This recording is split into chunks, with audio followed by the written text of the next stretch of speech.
Começa agora o programa Intercampus pela Rádio Universitária da UFG. Eu sou Isaura Carrijo e você pode nos ouvir pelo rádio nos 870am, pela internet no site radio.ufg.br e também pelo aplicativo Minha UFG. A Universidade Federal de Goiás salta de posição em ranking internacional de universidades. A UFG cresceu no levantamento 2019 do Times Higher Education, que é o ranking das melhores universidades da América Latina. Atualmente, na lista geral, a UFG ocupa a 40ª posição. Já entre as universidades brasileiras, a UFG passou a ocupar a 22ª posição. Nesta edição, a universidade também se destacou, especialmente nos quesitos ensino e citações, mas também cresceu em todos os 5 critérios básicos de avaliação do ranking, que são internacionalização, transferência tecnológica, pesquisa e citações. A tabela de 2019 desse ranking avaliou 150 universidades em 12 países latino-americanos. Ouça o Intercampus também pela internet no site da Rádio Universitária ou pelo aplicativo Minha UFG.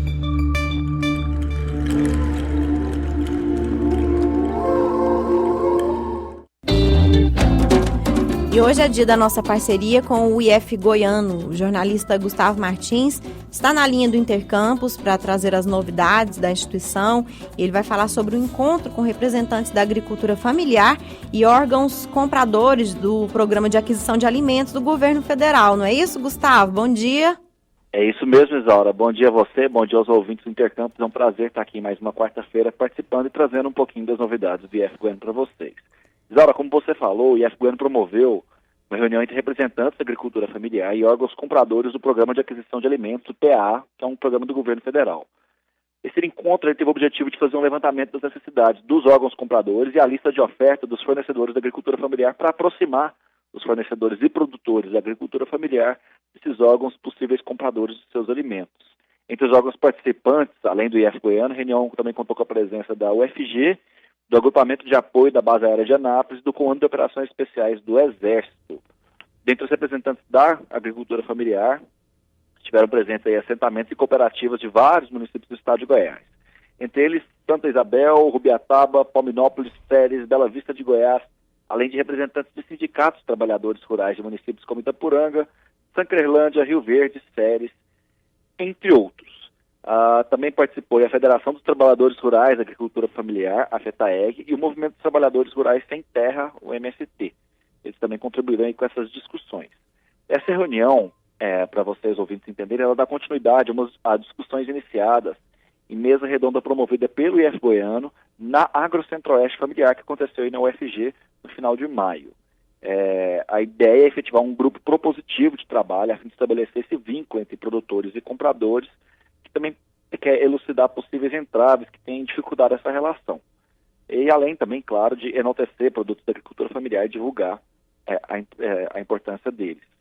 Durante esse encontro, foram explicitadas as principais estratégias e necessidades que existem com relação à compra dos produtos da agricultura familiar, além de dúvidas também foram sanadas quanto à entrega dos mesmos e as formalidades necessárias dentro de cada instituição. Também foi discutida a necessidade do envolvimento de nutricionistas em todo esse processo, com o objetivo de facilitar a escolha dos alimentos de nossa região, valorizando, em especial, a produção local. Uma das proposições foi uma sugestão de um material de divulgação dos produtos de cada cooperativa, que vão explicar sobre a sua sazonalidade, sua escala de produção e estratégias de entrega, de modo a facilitar a compra desses órgãos interessados. Além dessa proposição, também foi estabelecido um calendário de discussões entre as instituições e os agricultores familiares, de modo aí a proporcionar uma maior integração na compra desses produtos. É uma estratégia do IF Goiano, um programa de extensão que visa auxiliar esses agricultores na venda, na comercialização dos seus produtos por meio do PAA, e aí a gente contando então com a participação de outros órgãos, como entidades das Forças Armadas, e a UFG. Isaura, essa é a novidade que a gente tem para hoje aí, para vocês do Intercampus. Tá ótimo, Gustavo. Muito bom. Obrigada pela sua participação novamente aqui com a gente. E um bom feriado para você, um bom fim de semana. Até a semana que vem. Obrigado, Isaura. A gente que agradece. A gente volta na semana que vem com mais novidades do IF Goiânia para vocês aí do Intercâmbio. Tá ok, até lá. Estão abertas até o dia 6 de julho as inscrições para o curso de especialização em matemática, que é ministrado no campus Goiânia do Instituto Federal de Goiás, o IFG. Nesse processo seletivo são ofertadas 30 vagas. Os interessados podem se inscrever exclusivamente pelo site, que é o ifg.edu.br.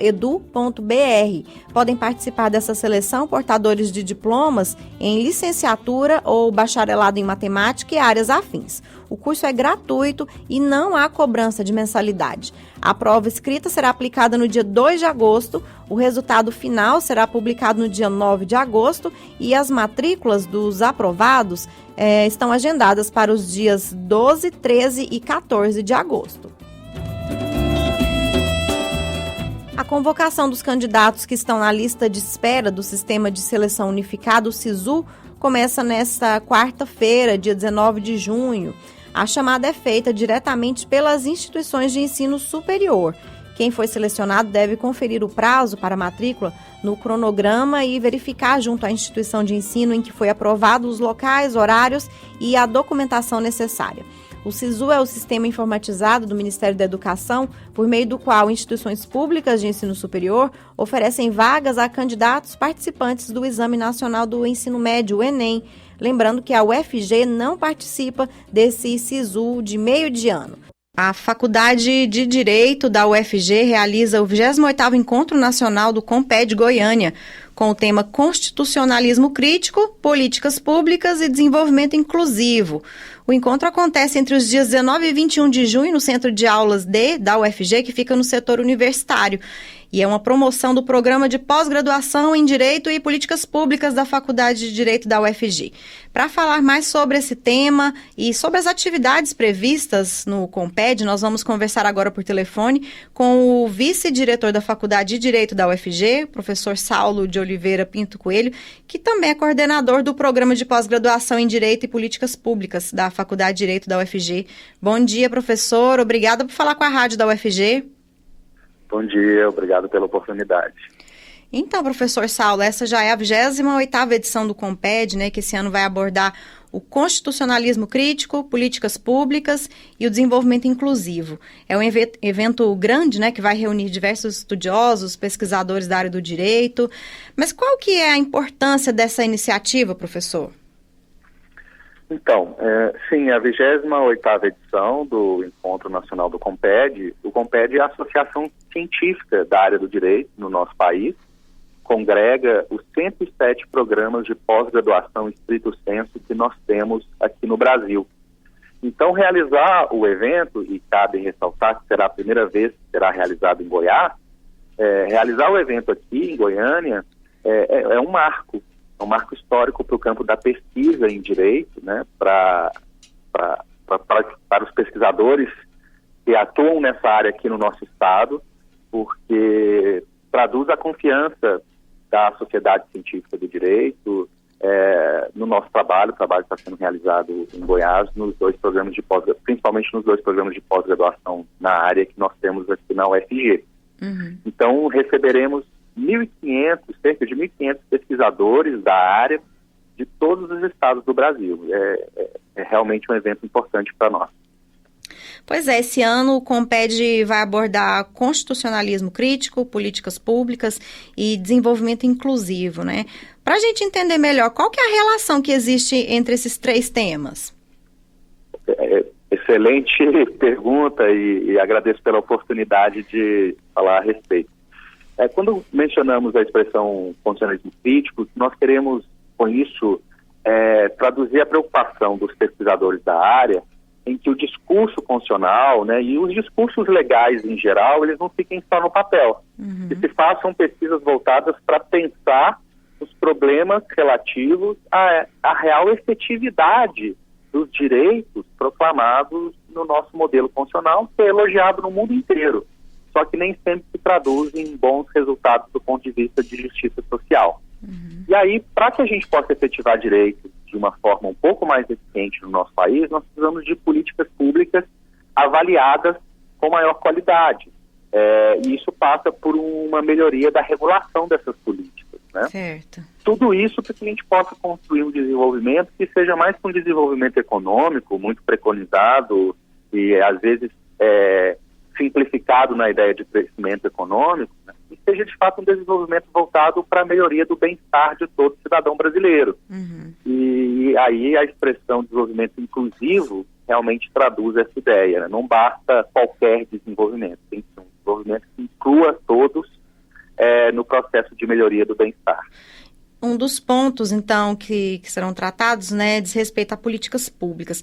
Professor, a dificuldade que existe em relação à formulação, implementação, gestão da política pública, é algo que é restrito ao Brasil ou os outros países também enfrentam esse tipo de problema? Olha, no nosso programa de pós-graduação, a gente trabalha nessa interação entre regulação das políticas, implementação e a avaliação das políticas. Uma parte disso envolve saberes jurídicos e outra parte, uma série de outras expertises interdisciplinares, também no campo da administração, da economia, da ciência política, etc., né? E aí, fazendo as pesquisas e comparando essas experiências sobre políticas públicas com outros países, o que a gente identifica é que há países em que essa questão é melhor organizada, porque há uma preocupação maior por parte dessas nações em construir evidências científicas sobre o bom ou mau funcionamento das suas respectivas políticas públicas. E parece que no Brasil a gente discute muito retoricamente as políticas públicas, com argumentos a priori, né, construídos antes de uma avaliação mais concreta dos resultados.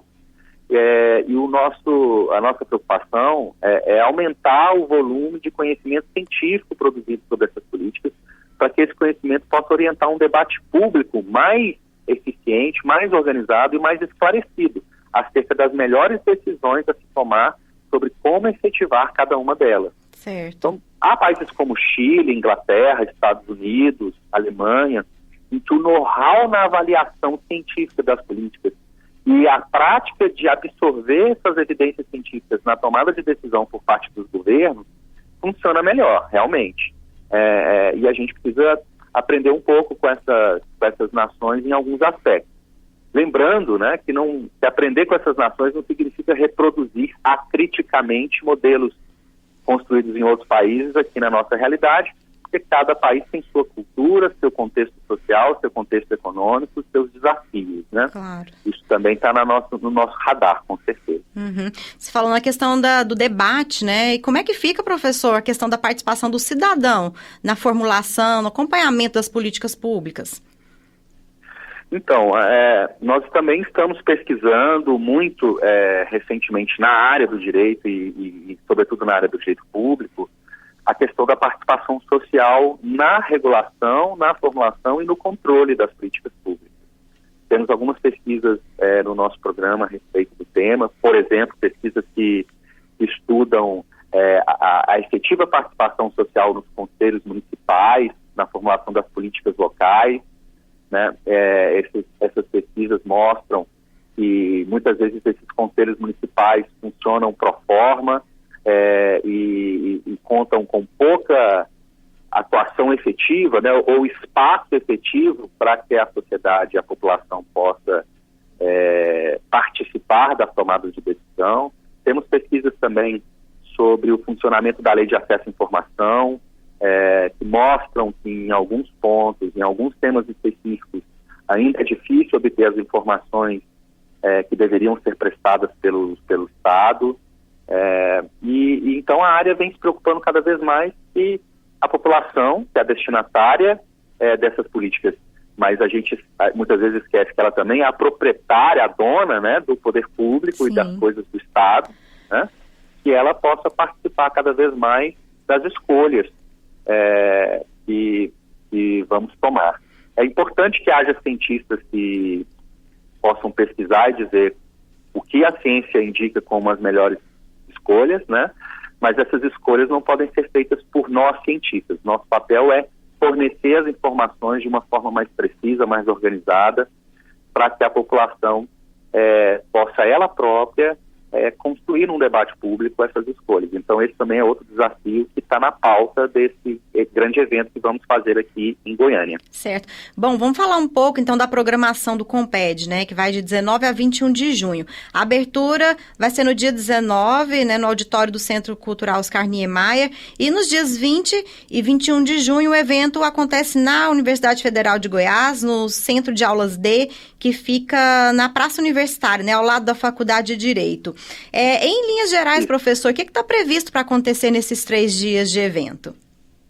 Então, na abertura nós vamos ter uma conferência principal, será feita pelo professor Ingo Sarlet, que é uma referência na área de direito constitucional, pesquisa já há décadas o problema da dignidade humana e a regulação disso na ordem constitucional.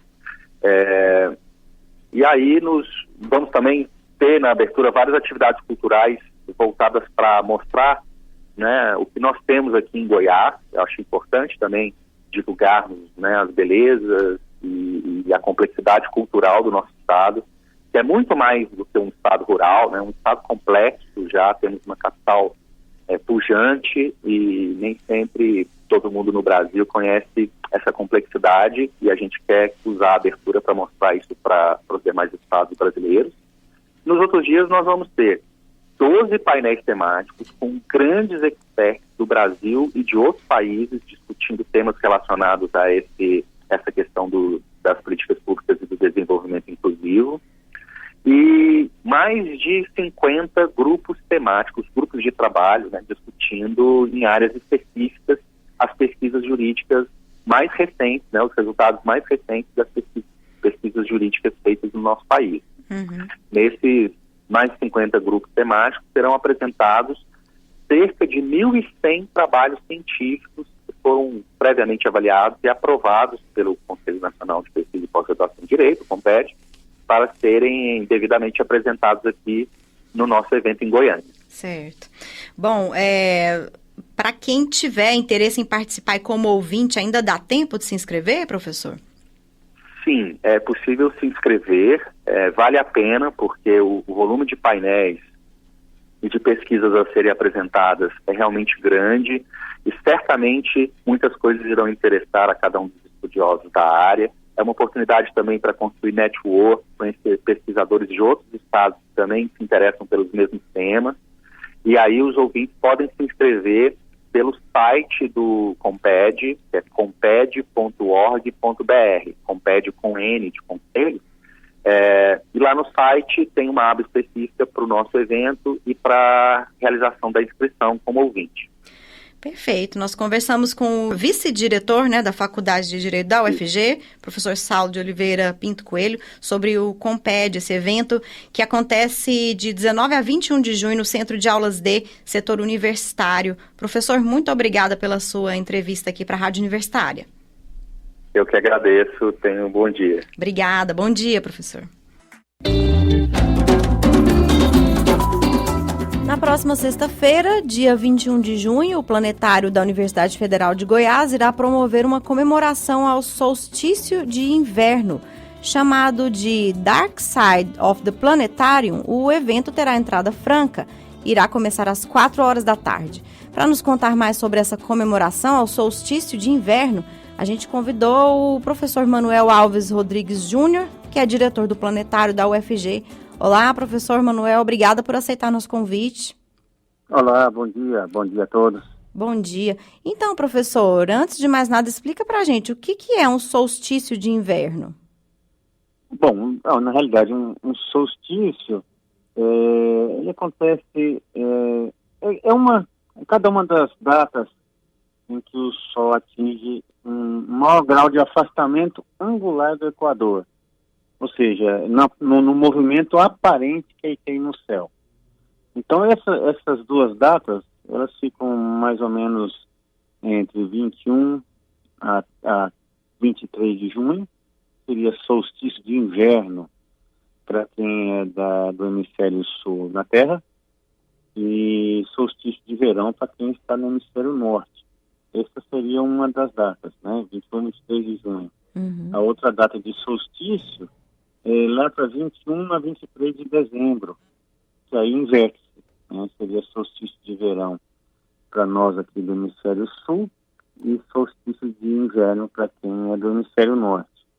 Então, antigamente, as pessoas comemoravam, sabiam isso, né? Comemoravam essa passagem, né, aparente do Sol, né, numa posição mais distante, no caso, para quem está no hemisfério sul, como eu falei, e mais acima para quem está no hemisfério norte. As pessoas comemoravam isso, né? Não só comemoravam, como eram festas do Sol, tanto em junho como em dezembro. E a própria igreja, querendo evitar esse tipo de comemoração do Sol, que é uma coisa pagã, ela colocou, inclusive, aí até uma curiosidade, né? A data do nascimento de Cristo em dezembro, né? Em função dessa comemoração desse solstício. E em junho, como não mais havia aí vamos dizer assim, outra pessoa para colocar ali para comemorar, por isso que nós temos as nossas festas juninas. Então, todos os santos, os principais, foram colocados nesse período de junho. Então, nós comemoramos aí São Pedro, São João, Santo Antônio, né? E não comemoramos o solstício. Certo, interessante, professor. E por que, né, que o planetário está fazendo esse evento, né, essa comemoração aí ao solstício de inverno? Assim, são vários fatores. Um deles é que nós comemoramos, inauguramos, na realidade, recentemente, cerca de 2 meses atrás, nosso reitor esteve lá fazendo essa inauguração de um museu. Na realidade, o planetário é um museu, mas nós já criamos um museu dentro de um museu, que conta um pouco a história do nosso planetário. Inauguramos também um laboratório onde nós fazemos pesquisa em educação e astronomia, chamado LEPEA, Laboratório de Ensino e Pesquisa em Educação e Astronomia. E também inauguramos também o Observatório Canopus, que foi inaugurado aí na década de 80, e se encontravam no campus Samambaia, e nós trouxemos ele para o planetário, né, nessa região mais central. E, então nós temos lá 2 telescópios já, dois espaços com dois telescópios fixos. E a função é justamente essa, né? É aproximar as pessoas do planetário, as pessoas a entender um pouco de ciência. Então, com esses telescópios, a gente, né, no dia 21, nós vamos estar abrindo o observatório para observação, juntamente também com estagiários, com clubes de astronomia que estarão lá também nos auxiliando. E é uma data propícia, porque nessa época nós não temos chuva, né? São pouquíssimas nuvens, e coincidiu nessa data, e nessa época, em junho, né, nós teremos aí Júpiter e Saturno visíveis no céu a partir das 9 horas, 8h30, 9 horas, 10 horas da noite. Eles vão estar visíveis no céu. Então, para quem nunca observou no telescópio aí esses 2 objetos, é uma oportunidade aí muito boa de fazer. E, professor, a partir das 4 horas da tarde, né, o que precisa para comparecer a esse evento? Tem alguma cobrança de alguma entrada? Como que acontece isso aí? Não, lá o evento é totalmente gratuito, e a partir das 4 da tarde nós já vamos ter algumas atividades mais para crianças. Então vamos fazer lançamento de foguete a base de pressão, teremos um cantinho de leitura, com livros que envolvam ciência, mais precisamente astronomia, um teatro de fantoches também. Então serão atividades mais voltadas para crianças. Também teremos sessões dentro da cúpula, isso a partir das 4 da tarde. Então aí, à medida que for escurecendo aí, nós tivemos céu, né, para poder observar aí os planetas, no caso do observatório. A gente já vai começar, nós vamos abrir o observatório, sem parar alguma atividade externa também, com as sessões na cúpula. E para acompanhar a gente, nós solicitamos aí, conseguimos um grupo musical que vai estar tocando aí músicas do Pink Floyd, que gera o nome aí desse evento, né, que é uma referência ao próprio disco, né, desse grupo. Uhum. Agora, o evento é para o público de todas as idades, professor? Sim, o público ali, para quem gosta de olhar para o céu, quem gosta de astronomia, quem gosta de ciência. Então, assim, quem nunca foi ao planetário, quer conhecer aquele espaço. Então, assim, é uma maneira da gente poder estar divulgando que o planetário, a UFG, está ali naquela região. Não é de hoje, né? Vai completar aí o ano que vem 50 anos do planetário. Então, é um espaço que é da Universidade Federal. Então, assim, que as pessoas utilizem mais aquele espaço, conheçam mais. Então, assim, o planetário não é somente a cúpula que nós temos lá. Sim. E a gente pode fazer ali uma série de atividades educativas de diversas formas. É só para a gente lembrar também, porque muitas pessoas não sabem, né, que o planetário é vinculado ao UFG e que ali é uma prestação de serviço também para a comunidade. Fala para a gente os horários de funcionamento, professor, para quem tiver interesse em conhecer, né, precisa agendar uma visita aí no meio da semana, quem passa por ali tem uma curiosidade, como é que é feita essa visitação? Sim, na realidade, a visitação lá é feita por agendamento, né, por escolas, por grupos, por pessoas que queiram estar assistindo uma sessão ou ter uma atividade mesmo lá externa no planetário, até mesmo antes ou pós-sessão. O nosso atendimento é de terça a domingo. Terça-feira nós estamos lá pela manhã e à tarde, quarta pela manhã, à tarde e à noite. Na quinta-feira nós estamos pela manhã e sexta e sábado pela manhã também. E aos domingos nós estamos ali abertos ao público em geral, às 15h30, com sessões com linguagem mais para crianças, e às 17 horas nós temos sessões com linguagem mais para jovens e adultos. Todos os domingos nós estamos lá nesse período da tarde.